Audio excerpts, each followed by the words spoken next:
여호와여 내가 주께 부르짖으오니 나의 반석이여 내게 길을 막지 마소서.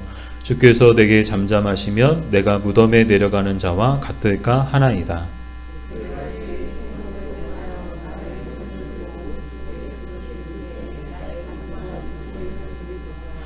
악인과 악을 행하는 자들과 함께 나를 끌어내지 마옵소서. 그들은 그 이웃에게 화평을 말하나 그들의 마음에는 악독이 있나이다.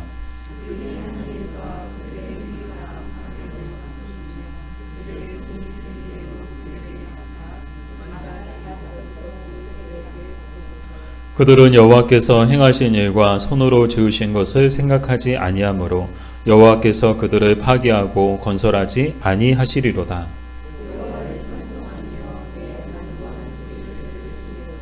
여호와는 나의 힘과 나의 방패이시니 내 마음이 그를 의지하여 도움을 얻었도다.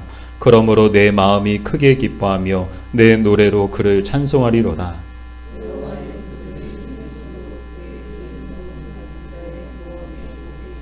같이 읽겠습니다. 주의 백성을 구원하시며 주의 산업에 복을 주시고 또 그들의 목자가 되시어 영원토록 그들을 인도하소서. 아멘.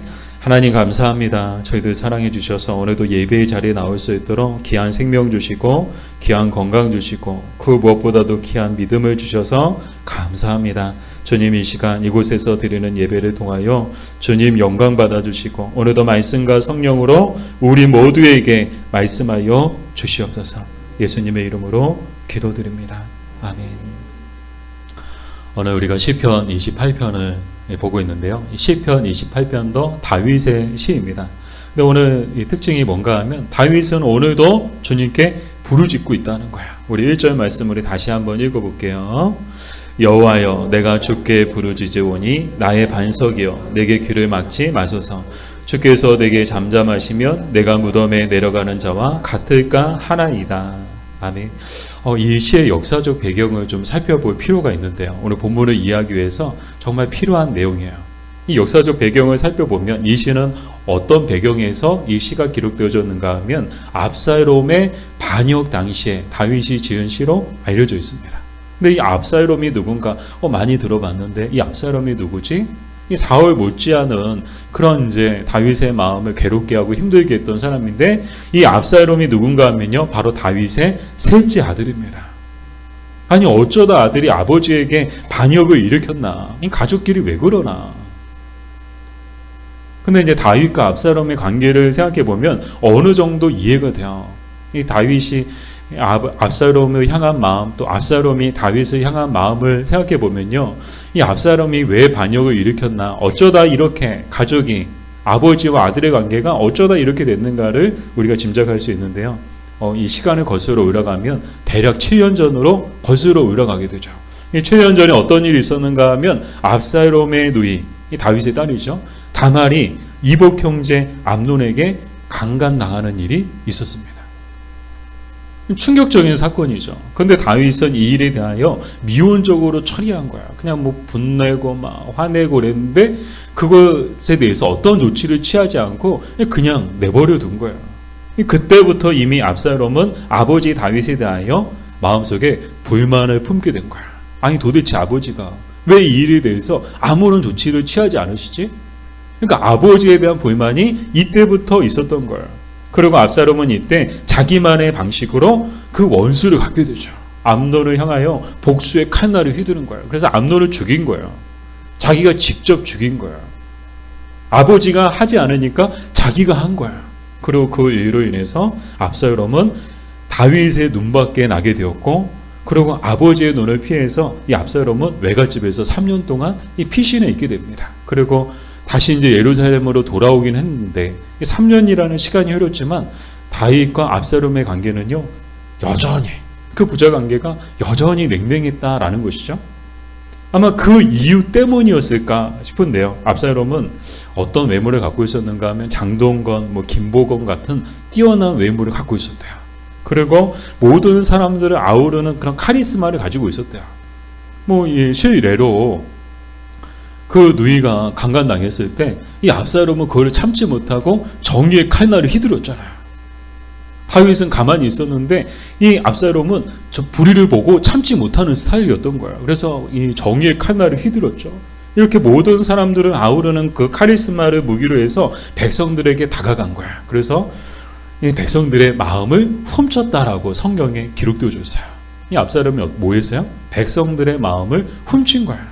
그러니까 압살롬이 4년 동안 매일같이 나가가지고 백성들 만나고 그들의 말을 다 들어주는 거야. 무슨 어려움이 있느냐, 먹고 살기 힘들지 않느냐, 어떤 어려움이 있느냐 다 얘기해봐라. 그러면서 백성들이 다 얘기하고, 그러니까 어떻게 돼요? 백성들의 마음이 다 압살롬을 향하게 된 거예요.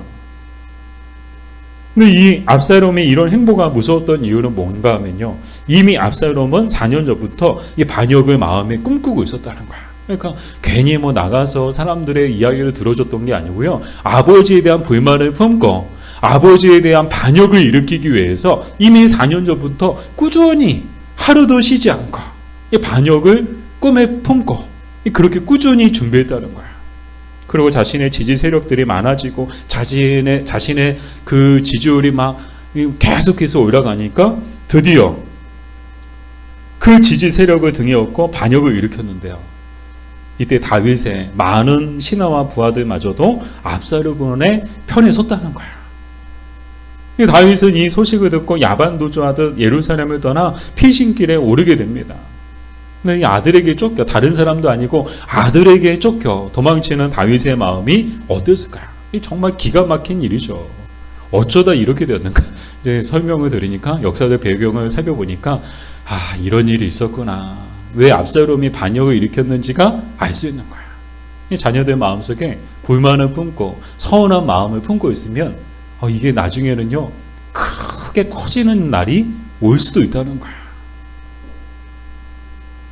그러나 다윗은 다윗이었습니다. 낙심하고 절망하는 대신 기도를 선택했는데, 여기서 중요한 것은 뭔가 하면요, 다윗이 정말 두려웠던 것은 뭔가, 다윗이 정말 두려워했던 것은 뭔가, 다윗도 두려움을 느꼈죠.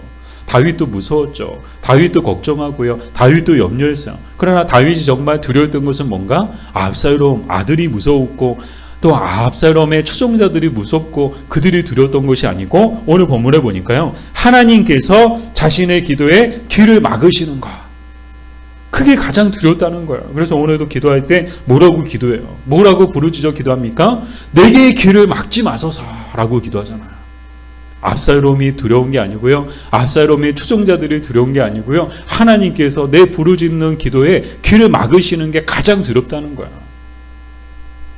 다른 사람도 아닌 다윗조차도 하나님께서 자신이 부르짖는 소리에 귀를 막으실까 두려워했다는 거야. 이 놀라운 사실이죠. 이게 뭘 말하는가 하면요, 다윗도 믿음이 없었네. 아니요, 믿음이 없었던 것이 아니고요, 그만큼 고난이 극심했고 그만큼 하나님 앞에서 간절했다는 거야. 이거 얼마나 기가 막힌 노릇이에요. 사람들이 얼마나 손가락질 하겠어요. 아들에게 쫓기고 그 피신에 다니는 그 다윗의 마음이 얼마나 괴롭고 힘들었겠어요. 근데 여기서 궁금한 것이 한 가지가 생겼는데, 과연 하나님도 귀를 막으시는 분이신가? 사람은 귀를 막아요. 듣기 싫으면 안 들어요. 오늘날 얼마나 그런 사람들 많아요. 다들 확증 편향에 사로잡혀가지고요, 듣고 싶은 얘기만 듣고요, 보고 싶은 것만 보고, 알고 싶은 것만 알고, 믿고 싶은 것만 믿는 시대잖아요. 아무리 얘기해도 안 들어요. 안 통해요.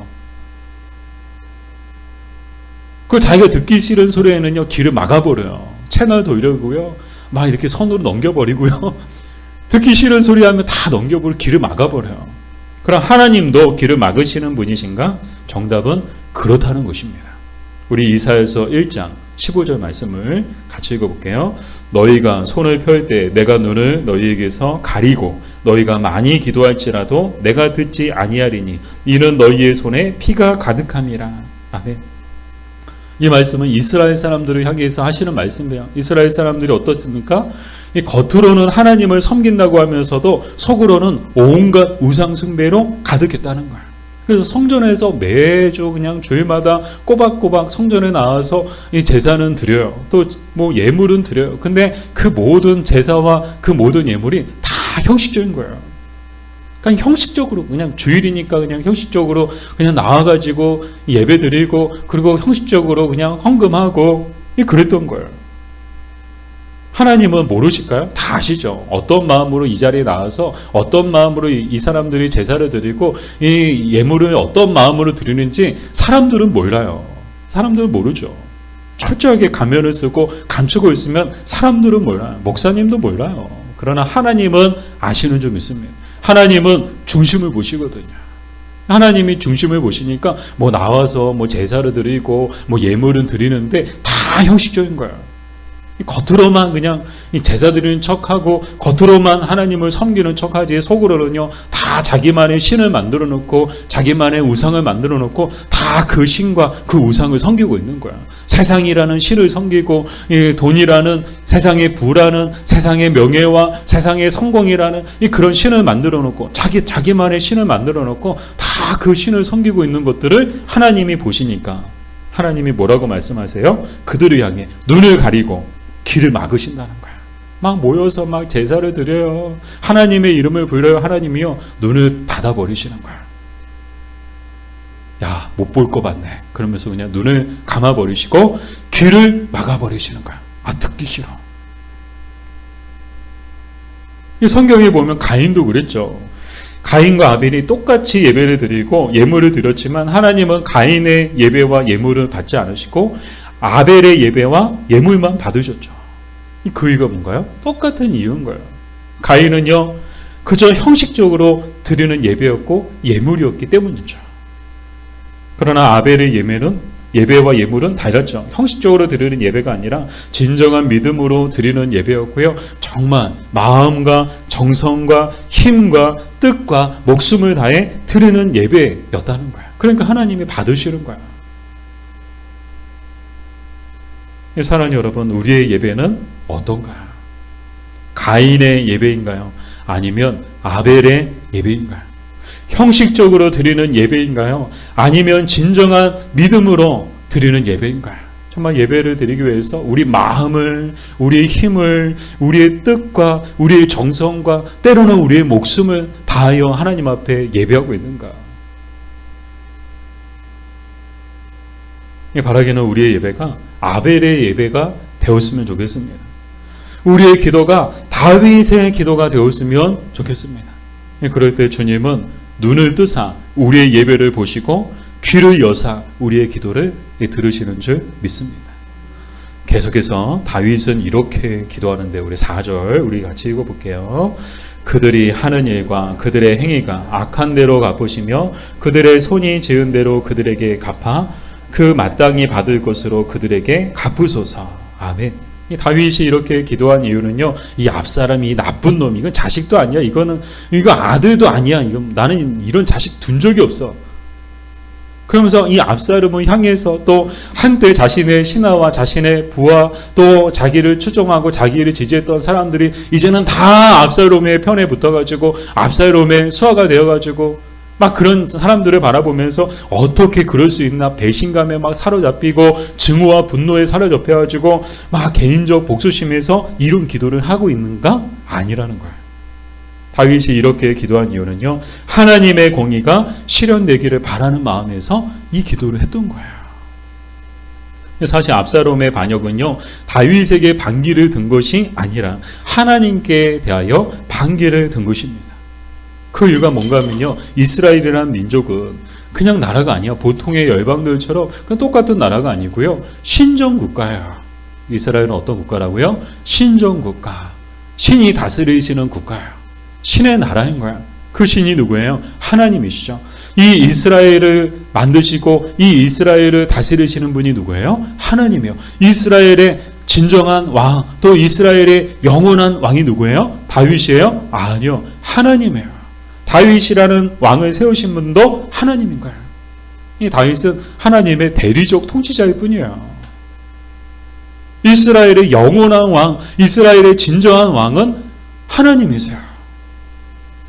근데 이 다윗에게 반역을 했다? 이 말은 곧 하나님께 대하여 반역했다는 거야.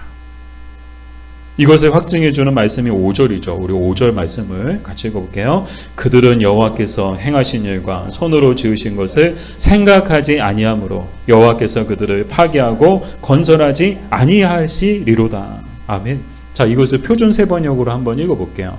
제사야 표준 세번역으로 같이 읽어볼게요. 주께서 하신 일을 대수롭지 않게 여기고 손수 지으신 것들을 하찮게 여기는 그들을 벌하시고 그들이 다시는 일어서지 못하게 멸하십시오.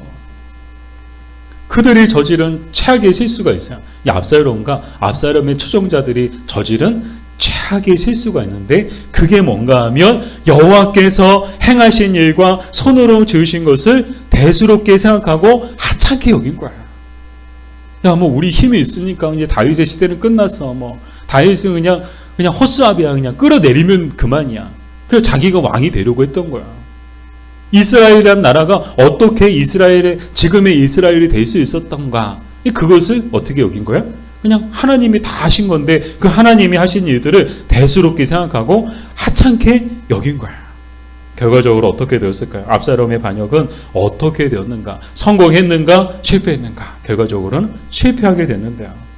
4년 동안 꾸준히 준비했죠. 그리고 드디어 디데이가 돼서 파죽지세로 일으킨 반역. 그래서 이제 남은 건 시간 문제처럼 보였어요. 이제 반역이 끝나고 이제 다윗은 역사 속에 사라져 버리고 이제 소리 소문 없이 흔적도 없이 사라져 버리고 이제 압살롬의 시대가 된다라고 모두가 다 그렇게 생각했어요. 압살롬조차도 그렇게 생각했죠. 근데 이 압살롬이 아히도벨의 말을 듣지 않고 후세의 말을 따랐다가 그만 이 반역이 실패로 끝나게 되는데요. 중요한 역사적 인물이 두 명이 등장해요. 아히도벨이 등장하고 후세가 등장해요. 이 아히도벨은 이 압살롬에게 뭐라고 조언했는가 하면 지금 신속히 다윗을 공격하자라고 이제 조언을 하게 되죠. 지금 왕이시여, 이 압살롬이 왕이니까 왕이시여, 각하 지금 신속히 이 다윗을 공격하셔서 다윗을 치셔야 됩니다. 그렇게 조언을 하게 되고요. 후세는 뭐라고 조언을 하게 되는가 하면 조금 더 신중하게 기다려보자고 그렇게 조언을 하게 되죠. 각하 지금 조금 더 신중하게 생각해 보십시오. 오히려 역풍을 맞을 수 있습니다. 근데 이 압살롬이 누구의 말을 들었는가 하면 아히도벨의 말을 듣지 않고 후세의 말을 들은 거야. 조금 더 신중하게. 그래, 뭐 4년 기다렸는데 뭐 조금 더 못 기다리겠느냐. 그렇게 안일하게 생각했다가 그만 허를 찌르고 말았죠. 나중에 전쟁을 하게 되는데 다윗의 군대가 승리하게 돼요.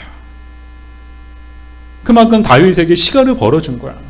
아히도벨의 말을 들었다면 아마 이 반역은 성공했을 거야. 다윗은 그냥 끝났을 거야. 그러나 이 압살롬이 아히도벨의 말을 듣지 않고 후세의 말을 들은 거야. 그래서 결과적으로 시간을 벌어졌던 것이고요. 그리고 나중에 알고 보니까 이 후세는요, 다윗의 사람이었던 거야. 그러니까 압살롬 편인 것처럼 속이고 정말 다윗을 돕기 위해서 이 압살롬의 편에 섰던 것이죠. 이 모든 것들이 다 하나님의 섭리죠. 그리고 압살롬은 전쟁의 패에 도망치던 중 그만 나무에 머리카락이 걸려 공중에 매달리게 되고 그 공중에 매달려 있던 이 압살롬을 다윗의 군대 장관 요압이 처형하게 되죠. 결국 실패로 끝나게 되었습니다. 정말 하나님은 행한 대로 갚으셨음을 우리는 보게 되죠. 이 사랑 여러분, 하나님은 행한 대로 갚으시는 분이심을 잊지 말아야 합니다. 우리 자연에는 자연의 법칙이 있어요. 자연의 법칙이 뭐예요? 심은 대로 거두잖아요. 복숭아를 심으면 복숭아가 나오고, 포도를 심으면 포도가 나오고, 감자를 심으면 감자가 나오고, 고구마를 심으면 고구마 나와요. 심은 대로 거두는 게 자연의 법칙이죠. 근데 인생의 법칙도 같더라고요. 심은 대로 거두게 된다는 거예요. 우리 갈라디아서 6장 7절 8절 말씀을 같이 읽겠습니다. 사람이 무엇으로 심든지 그대로 거두리라. 자기의 육체를 위하여 심는 자는 육체로부터 썩어질 것을 거두고 성령을 위하여 심는 자는 성령으로부터 영생을 거두리라. 아멘. 자, 이 말씀을 좀 더 쉽게 살펴보면 표준 세번역으로 한번 더 볼게요.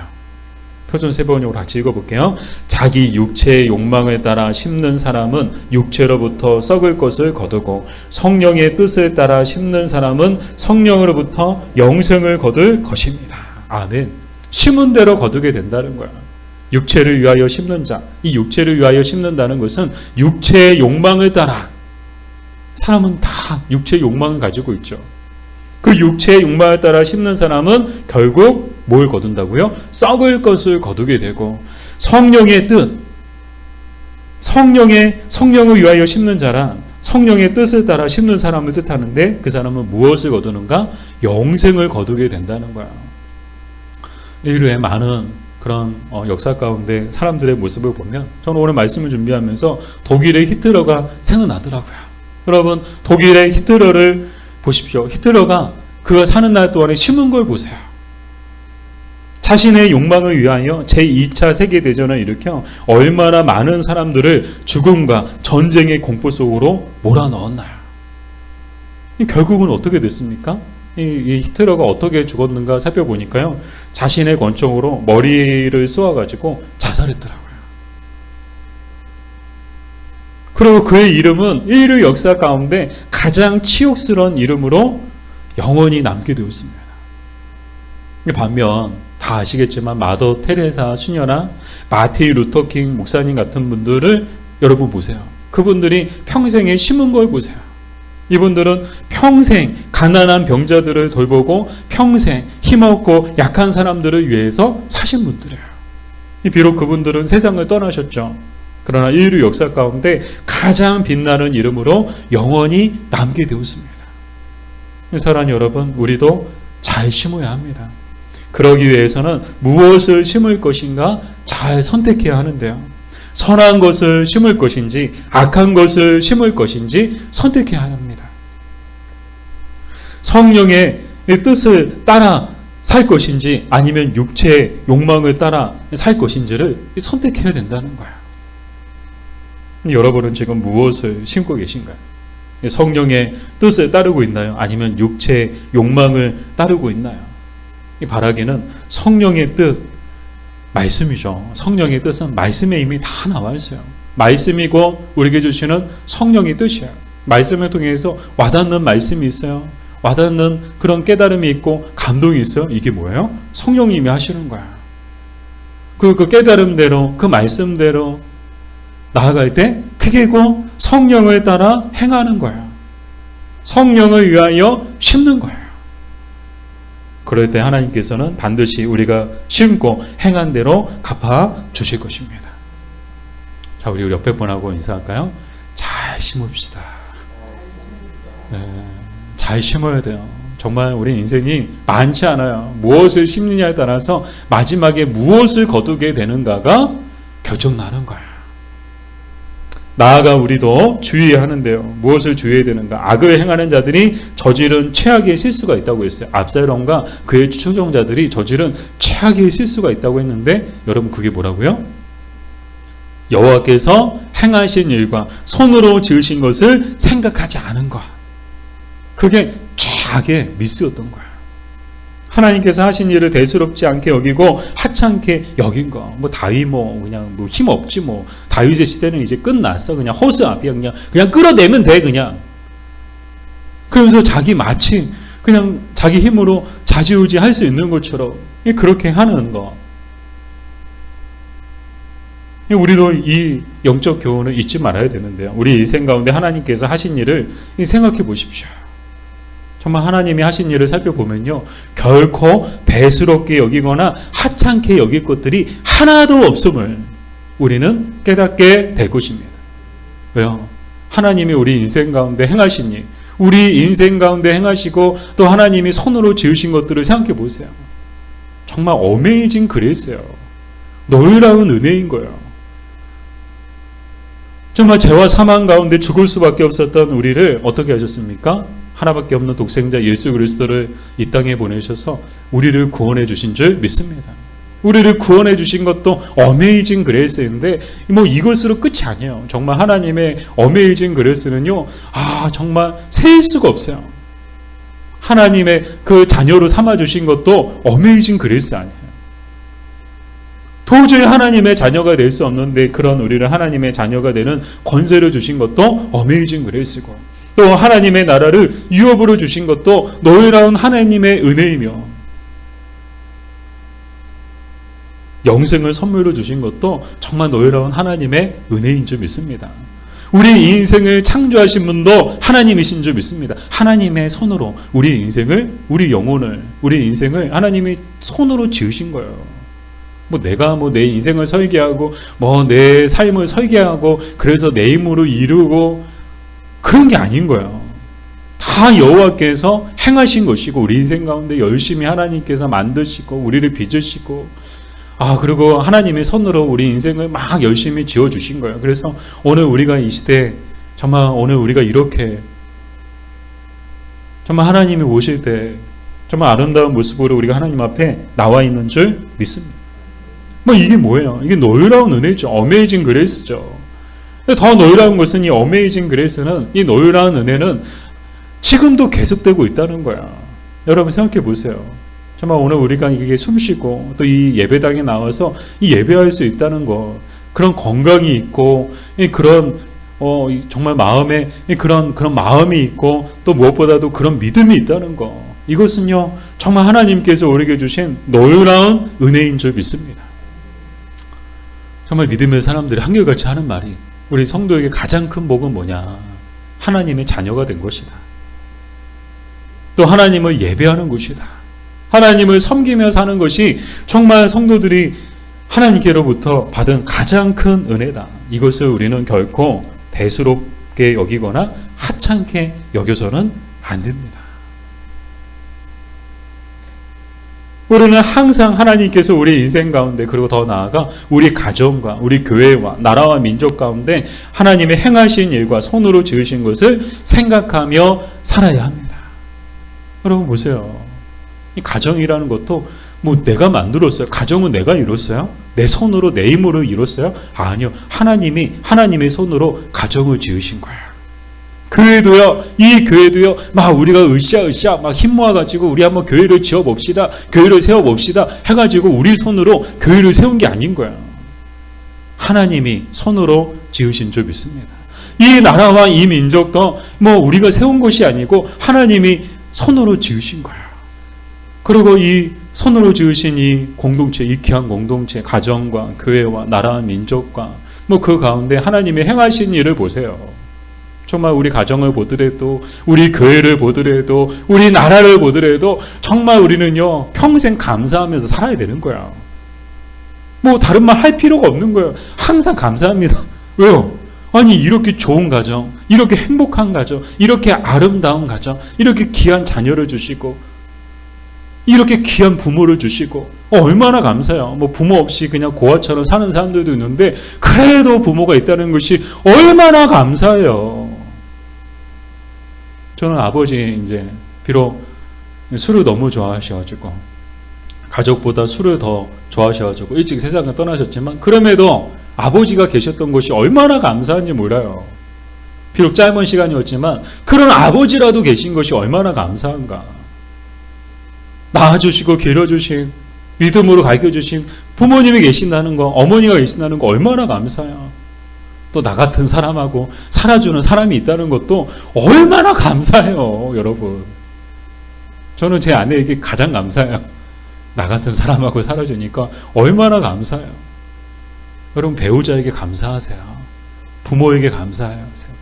자녀에게도 감사하세요. 여러분이 이렇게 정말 눈에 넣어도 아프지 않은 귀한 자녀가 있다는 것이 정말 볼 때마다 정말 기쁘고 감사하고 행복하지 않으세요? 때로는 좀 속이 쓰릴 때도 있지만 어디서 이런 자식이 나와가지고 속 쓰릴 때도 있지만 그럼에도 이렇게 나 같은 우리 가정에 이렇게 귀한 아들이 있고 이렇게 귀한 딸이 있다는 것이 얼마나 감사해요. 자식 없는 분들도 많거든요. 낳고 싶어도 낳지 못하는 분들도 많거든요. 근데 이렇게 금쪽 같은 귀한 자식이 있다는 것이 얼마나 감사해요. 이게 다 하나님께서 우리 가정에 행하신 일인 줄 믿습니다. 우리 교회도 그렇고요. 우리 나라도 보세요. 여러분 해외 많이 나가시잖아요. 나가보세요. 와, 우리나라 진짜 잘 사는 나라예요. 정말 우리나라가 한때는요 가장 가난했던 나라, 그래서 뭐 원조를 받고 지원을 받던 나라였는데 지금은요 세계에서 손가락 안에 드는 가장 잘 사는 나라 중에 하나가 우리나라예요.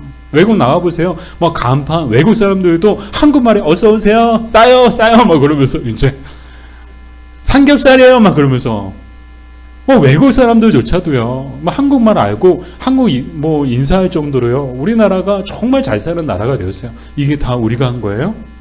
아니요. 하나님께서 우리나라에 행하신 일인 줄 믿습니다. 그것을 잊어버리는 순간 하나님께서는 우리가 쌓아놓은 모든 것을 파괴하고 헐어버리실 것입니다. 역사 속에 바벨탑이 그랬죠. 자신들의 이름을 내기 위해서 위대한 도시를 만들고요. 그곳에 하늘에 닿을 만큼의 높은 탑을 쌓았어요. 치명적인 실수가 그거예요. 탑을 쌓은 거야. 탑을 쌓은 게 우리 흩어지지 말고 이곳에서 영원토록 우리 같이 살자. 그래서 우리의 이름을 높이자. 그러면서 이제 탑을 쌓은 거야. 그러나 결국 모래성 같은 성을 쌓고 만 것인데요. 왜 그런가 하면 하나님의 뜻과 달랐기 때문이야. 하나님의 뜻은 뭐예요? 온 땅과 온 세상에 두루두루 퍼져가지고 사는 거야. 온 땅에 충만한 거예요. 근데 이 바벨탑을 쌓은 사람들은 뭐예요? 우리 흩어지지 말고 뭉치면 살고 흩어지면 죽는다. 그래서 우리 위대한 도시를 만들고 위대한 탑을 만들자. 그래가지고 탑을 쌓은 거예요. 결국 하나님께서는 그들의 언어를 파괴하사 그들을 모두 흩어지게 하셨습니다. 그들이 쌓은 탑과 그들의 만든 도시도 헐어버리셨죠. 사랑하는 여러분, 여러분은 지금 무엇을 생각하고 있나요? 하나님께서 행하신 일과 손으로 지으신 것을 생각하고 있나요? 아니면 우리가 행한 일과 우리 손으로 지은 것을 생각하고 있나요? 또한 하나님께서 앞으로 행하실 일을 생각하고 있나요? 아니면 우리가 하고 싶은 일을 생각하고 있나요? 사람들은 저마다의 바벨탑을 쌓고 있는 것 같아요. 다 보세요. 다 자기만의 바벨탑을 쌓고 있어요. 세상의 부와 세상의 명예와 세상의 성공이라는 바벨탑을 열심히 쌓고 있는 것 같아요. 그래서 자기의 이름을 내고 싶어 하죠. 자기의 이름을 드러내기를 원하죠. 그러나 바벨탑은 바벨탑입니다. 결국에는 모래성 같이 언젠가는 하나님께서 다 무너뜨리시고 다 헐어버리실 것이다 라는 것을 우리는 잊지 말아야 합니다.